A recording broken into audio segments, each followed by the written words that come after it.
Hi guys, എല്ലാവർക്കും ഫോട്ടോഷോപ്പിൻ്റെ പുതിയൊരു ട്യൂട്ടോറിയലിലേക്ക് സ്വാഗതം. ഇന്ന് നമ്മൾ ഇവിടെ ചെയ്യാൻ പോകുന്ന ട്യൂട്ടോറിയൽ എന്ന് പറഞ്ഞു കഴിഞ്ഞാൽ ഡ്യുവൽ ലൈറ്റിംഗ് എഫക്റ്റ് ഫോട്ടോഷോപ്പിൽ എങ്ങനെ ക്രിയേറ്റ് ചെയ്യാൻ പറ്റുമെന്നാണ് നമ്മൾ നോക്കാൻ പോകുന്നത്. സോ ഇതാണ് ഞാൻ സെലക്ട് ചെയ്തേക്കുന്ന ഫോട്ടോ. ഈ സെയിം ഫോട്ടോ അൺസ്പ്ലാഷിലുണ്ട്. നിങ്ങൾക്ക് വേണമെങ്കിൽ അൺസ്പ്ലാഷിൽ നോക്കാം. ഇതൊരു ഫ്രീ സൈറ്റാണ്. ഞാൻ ലിങ്ക് താഴ്ത്ത് കൊടുത്തേക്കാം. So check it out. Gradient എടുക്കുക. ഗ്രേഡിയൻ്റ് ഫിൽ എടുത്തതിന് ശേഷം ഗ്രേഡിയൻ്റ് ഫില്ലിനൊക്കെ മെയിനായിട്ട് നോക്കുന്നുണ്ട്. നമുക്ക് ഇതിനകത്ത് 2 കളേഴ്സ് വെച്ചിട്ടാണ് നമ്മൾ ഈ ഡ്യുവൽ ലൈറ്റിംഗ് എഫക്റ്റ് ചെയ്യുന്നത്. അതായത് നമ്മുടെ ഈ പ്രൊഫൈലിൻ്റെ ഈ ഫോട്ടോയുടെ ഒരു സൈഡിൽ വേറെ ലൈറ്റും ഈ സൈഡിൽ വേറെ കളർ ലൈറ്റും കൊണ്ട് ഫില്ല് ചെയ്തിട്ട് നമ്മൾ നോർമലായിട്ട് ഫോട്ടോ എടുക്കുമ്പോൾ നമുക്ക് എങ്ങനെ ഒരു റിസൾട്ട് കിട്ടും.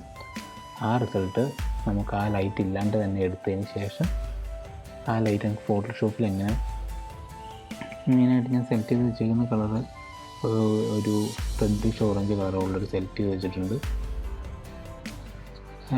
പിന്നെ ഇപ്പുറത്തെ സൈഡിൽ ഒബ്വിയസ്ലി ആ കളർ തന്നെ നമ്മൾ സെലക്ട് ചെയ്യണം. സെയിം കളർ തന്നെ കോപ്പി പേസ്റ്റ് ചെയ്താൽ മതി.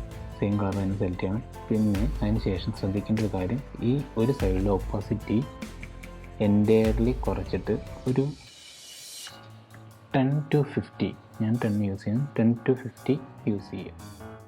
റൈറ്റ് സൈഡിൻ്റെ കൂടെ ഷാഡോസാണ്. എനിക്ക് ആ ഷാഡോസിൻ്റെ ഏരിയയിലാണ് റെഡ് വേണ്ടത്. സോ 180 ഡിഗ്രി, ഓക്കെ, സെല്ല് 180 ഡിഗ്രി ആംഗിൾ സെറ്റ് ചെയ്തു. പിന്നെ അത് തന്നെ ഞാനൊരു കോപ്പി എടുത്തു. അത് തന്നെ കോപ്പി എടുത്തതിന് ശേഷം കളേഴ്സിൽ വരുന്നു. കളേഴ്സ് വന്നിട്ട് ടീൽ ബ്ലൂയിഷ് കളർ സെലക്ട് ചെയ്തിട്ടുണ്ട്. കമ്മിൻസിൽ അത് കൺട്രോൾ ചെയ്യാം. കോപ്പീൻ്റെ കറയായിരിക്കില്ല. കമാൻഡ് വി, അല്ലെങ്കിൽ കൺട്രോൾ വി അത് പേസ്റ്റ് ചെയ്യും. നമ്മൾ 2 സൈഡിലും സെയിം കളറാണ്. ഇവിടെ നമ്മൾ മറ്റേത് പോലെ തന്നെ ഓപ്പോസിറ്റ് ചെയ്ത് 10 കൊടുക്കും. ഓക്കെ, കളർ സെലക്ട് ചെയ്തു. എനിക്ക് ഈ ബ്ലൂഷ് കളർ വേണ്ടത് ഓപ്പോസിറ്റ് സൈഡിൽ. ഇപ്പോൾ നേരെ ഓപ്പോസിറ്റ് സൈഡിൽ, അതായത് 0. ഈ ഡ്രോപ്പ് ഡൗൺ വിൻഡോയിൽ നേരെ വന്ന് ഇവിടെ മോഡ്സ് കളേഴ്സ് സെലക്ട് ചെയ്യുക. 2 ഗ്രേഡിയൻ്റ് ടൂളിലും കളേഴ്സ് തന്നെ മോഡ് സെലക്ട് ചെയ്യുക. ഇപ്പോൾ തന്നെ ഓൾമോസ്റ്റ് കുറേ ചേഞ്ച് വന്നിട്ടുണ്ട്. ഇപ്പോൾ തന്നെ അത് ഓൾമോസ്റ്റ് റെഡിയായി ആ ഇമേജ്. ഇപ്പോൾ തന്നെ നമുക്ക് നോക്കിക്കഴിഞ്ഞാൽ കാണാം, ഇതായിരുന്നു അതിൻ്റെ ഒറിജിനൽ ഇമേജ്. എൻ്റെ കയ്യിൽ ചേഞ്ച് ചെയ്തിട്ടുണ്ട്. പക്ഷേ ശ്രദ്ധിക്കേണ്ട ഒരു കാര്യം എന്ന് പറഞ്ഞു കഴിഞ്ഞാൽ, ഈ 2 നിങ്ങൾക്ക് സ്വാപ്പ് ചെയ്ത് നോക്കാം. നിങ്ങൾക്ക് ഏത് സൈഡിൽ നിന്ന്, അല്ലെങ്കിൽ ഏതാണ് താഴത്തെ ഏതാണ് മുകളിലുണ്ടെങ്കിലാണ് ഇമേജിന് ഇത്രയോടെ ബെറ്റർ ആയിട്ടുള്ളതെന്ന്.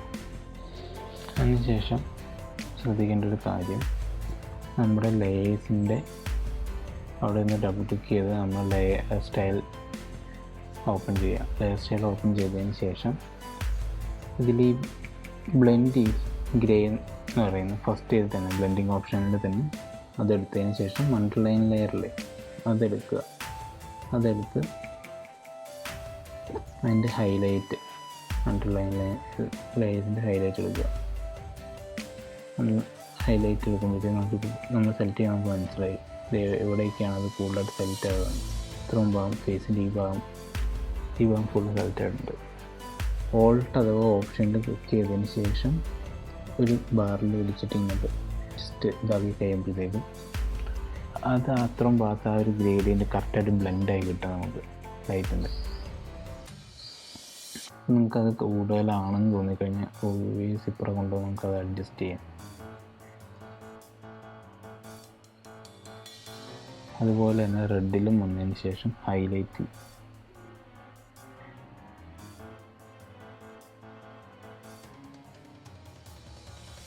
ബ്ലെൻഡ് ചെയ്ത് കൊടുക്കുക. ഷാഡോസും ഒന്ന് ബ്ലെൻഡ് ചെയ്ത് കൊടുക്കുക.